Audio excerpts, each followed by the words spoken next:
Hello, this is Kira, and today I'm going to show you the story of my Brassica Rapa plants.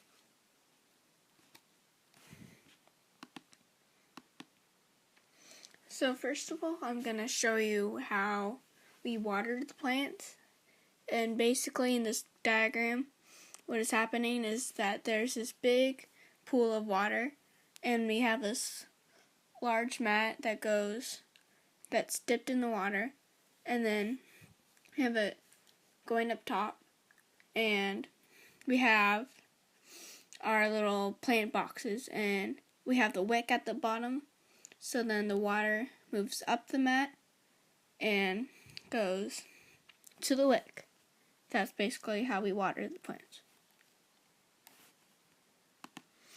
And before I get to day one and all the recording, like all the data we collected, I'm going to teach you about albino plants because I happen to have one of these cool albino plants and they're really neat. And so basically what albino plants are, it's this very cool phenomenon in nature, and what happens is that the plant lacks in chlorophyll, which causes a genetic mutation. The only way that they can survive is if they have a host plant.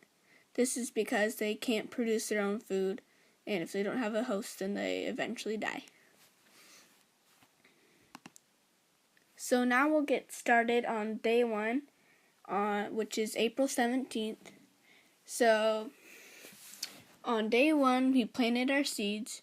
I named mine Thing 1 and Thing 2. We did a very simple process of putting them in their little quads and then watering them.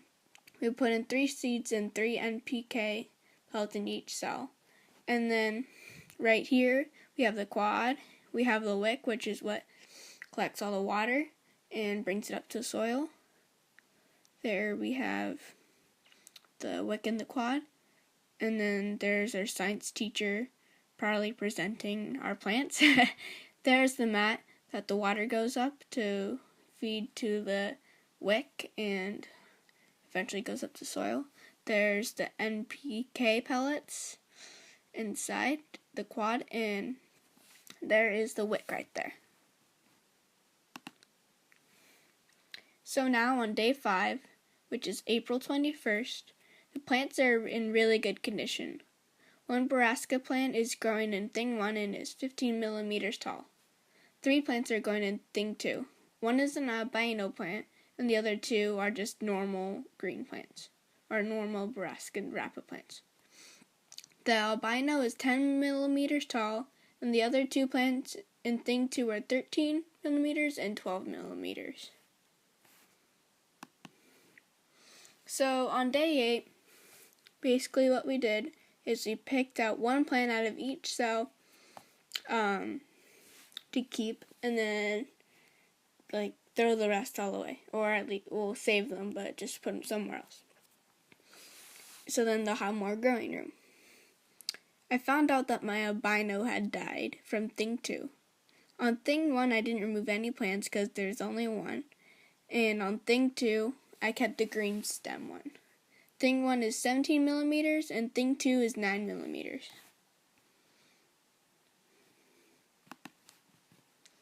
So, on day 13, we put the stakes on the plants. And the purpose of these stakes was to hold up the plants because the stems are too thin to hold up all the leaves. My plants are developing very well, and the leaves are starting to get pretty big. The flower buds are developing. And, Thing 1 is 19 millimeters, and Thing 2 is 9 millimeters. Today we pollinated our plants. And basically what we did is we took a dead bee and dissected it. Then we took the thorax part of the bee and spread it around to the plants. Thing 1 is 55 millimeters and Thing 2 is 29 millimeters. So I have recently found out that our plants have a disease.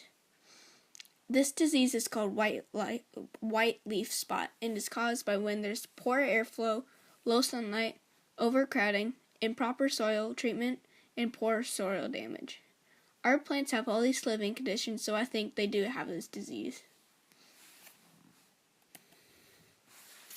On day 6, thing 1 is 75 millimeters tall and thing 2 is 30 millimeters tall. The flower buds and leaves have gotten bigger. And also our science teacher wanted us to write a research thing about why the bees are disappearing. And I said because basically there's these things called pesticides, and that's when it's this chemical used that people put on plants to keep all the bugs off, and if they try to bite it, then they'll die. And basically when the bees try to pollinate the flowers, they get the pesticides, which causes them to lose the ability to gather food and also kills them. On day 36, the plants are all dead. I feel like these plants of mine grew very well, and I think thing 1 especially grew a lot. It became to be 75 millimeters, and that's pretty impressive, I think. And then I think that thing 2 also grew a little bit more, like his data and his growth kind of synced and then it went off. If you see what I mean. Thing 1, it kind of stayed level for a while and then it really grew. But then for thing 2, you can really see that it kind of rose up, dipped down, and then shoot off. And that's kind of cool. And then here is the data table for my Brassica Rapa plant height. And you can see through all the way through day 1 through day 26. And that will conclude my presentation on the story of my Brassica Rapa plants, my plantography.